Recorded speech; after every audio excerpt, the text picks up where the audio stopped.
네, 안녕하세요. 수심결 18번째 시간입니다. 원문을 먼저 읽어보겠습니다. 다파사대 지어 자심이여니 갱작 신마방편이리요. 약작 방편하야 갱고 해외인된 비여 유인이 불견 자안하고 이위 무안이라 하야 갱욕 구견이니 기시 자안이여니 여하 갱견이리요. 약지 부실하면 적이 견안이라 갱무구 견지심이여니 기유 불견 지상이리요. 자기 영지도 역부여시하야 기시 자심이여니 하갱 구해리요. 약욕 구해인된 변해 부득이여니 단지 불해하면 시적 견성이니라. 해석을 해보겠습니다. 다만 그대 자신의 마음인데 다시 무슨 방법이 필요할 것인가? 만약 방법을 써서 알려고 한다면 그것은 마치 어떤 사람이 자기의 눈을 보지 못하고 눈이 없다고 하여 다시 보려는 것과 같다.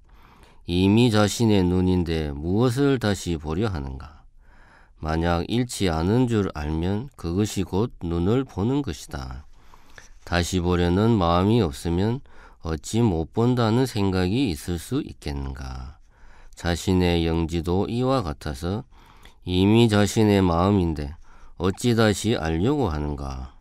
만약 알려고 하면 곧 알 수 없으니 다만 아는 대상이 아닌 줄 알면 곧 성품을 보는 것이다. 해설을 하겠습니다. 상식적인 세계에서 방법은 목적을 이루기 위한 수단입니다. 자성을 깨치는 방법이 무엇인가? 라는 질문에서 목적은 자성을 깨치는 것입니다. 상식적인 견지에서 생각하자면 우선 왜 자성을 깨치려고 하는지 그 이유가 분명해야 합니다.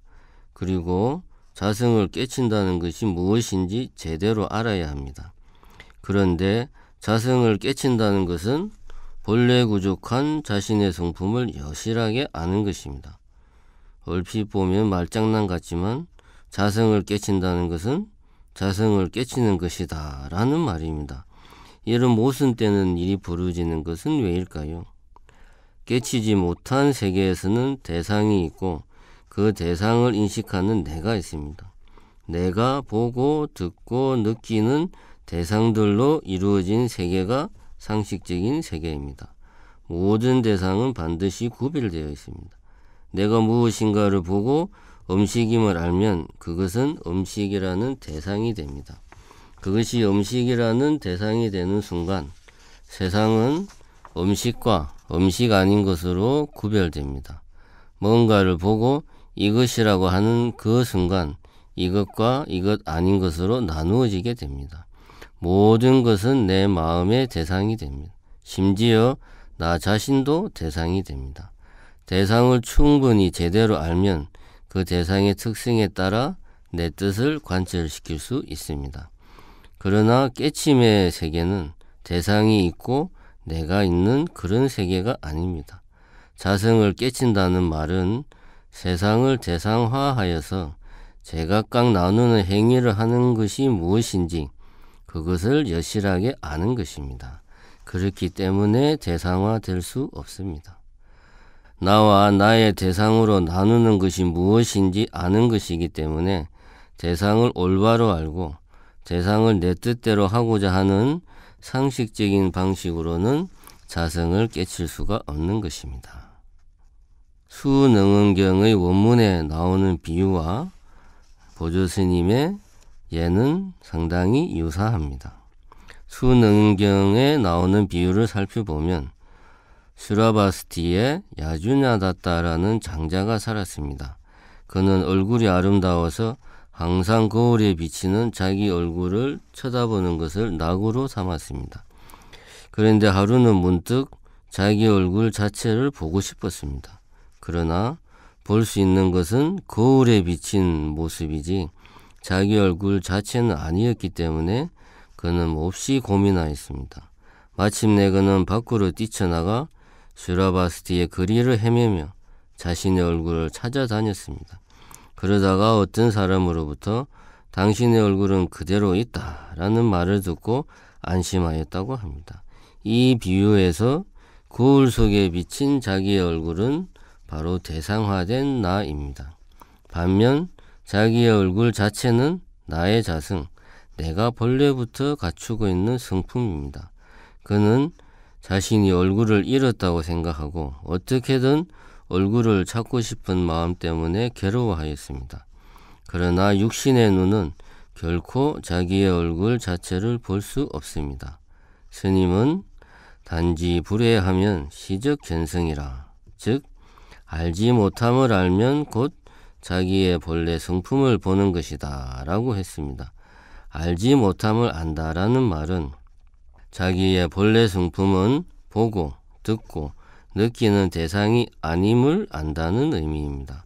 깨침의 방법을 알고 싶어하는 것은 육신의 눈으로 자기의 얼굴을 보려는 그런 헛된 노력을 하는 것이나 마찬가지입니다. 원문을 계속해서 읽어보겠습니다. 문하되 상상지인은 문적 이회언이와 중하지인은 부무의혹하니 갱설방편하여사 영미자로 지입케 하소서. 해석해 보겠습니다. 근기가 아주 높은 사람은 들어서 곧 쉽게 알겠지만 그렇지 못한 중하근기의 사람은 의욕이 있으니 다시 방편을 쓰라야 모르는 사람들로 하여금 깨닫게 하여 주십시오. 해설입니다. 앞에서 한 대답은 최상근기를 위한 것이니 중하근기도 알아들을 수 있도록 다시 설해달라라는 이야기입니다. 그 다음 원문입니다.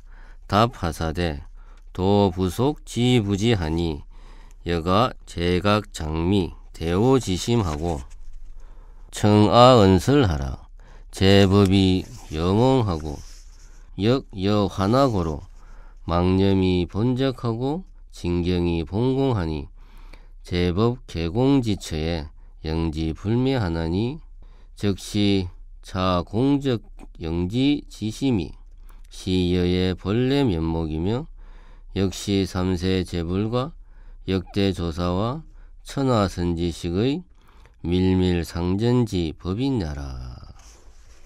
해석을 하겠습니다. 도는 알고 모르는데 속하지 않는다. 그대는 깨치기를 기다리는 미혹한 생각을 버리고 나의 말을 들으라. 모든 법은 꿈과 같고 꼭두각시와 같다. 그러므로 망령된 생각은 본래 고요하고 객관 대상은 공한 것이다. 모든 법이 다 공한 그곳에 신령스럽게 하는 영지가 어둡지 않다.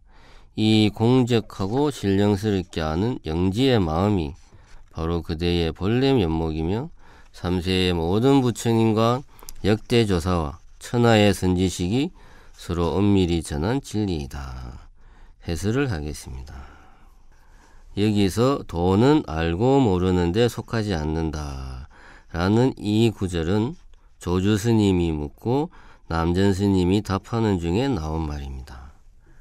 두 분의 문답을 살펴보겠습니다. 어떤 것이 도입니까? 평상심이 도이니라. 도에 접근하는 데는 무슨 방법이 있습니까? 의도적으로 접근하려 하면 이미 길을 잘못 든 것이다. 의식적인 접근이 아니면 어떻게 도를 알 수 있겠습니까? 도를 아는 건 도는 아는 것에도 속하지 않고 모르는 것에도 속하지 않는다. 안다고 하면 망상이요 모른다고 하면 무기이다. 이렇게 두 스님의 문답에서 나와 있듯이 도는 평상심이며 알고 모르는데 속하지 않는다 라고 하였습니다. 알고 모르는 것은 분별심을 내어 대상으로 삼는 것을 의미합니다. 깨침을 기다리기 위해서는 깨침이 내가 아닌 나의 밖에 대상으로 있어야 합니다. 그래서 깨침의 대상을 명료하게 알기 전까지가 깨침을 기다리는 상태인 것입니다. 그러나 깨침은 대상화하여 분별하는 그런 작용이 아닙니다. 한 생각을 돌이켜 비추어 자신의 본래 성품을 보는 것입니다. 그러므로 깨침을 기다리는 마음은 알고 모르는 데 속해 있습니다. 알고 모르는 것은 일체를 대상으로 삼아 분별하는 마음입니다. 그렇기 때문에 평상심은 분별심이 아니라 분별이 끊어진 마음입니다.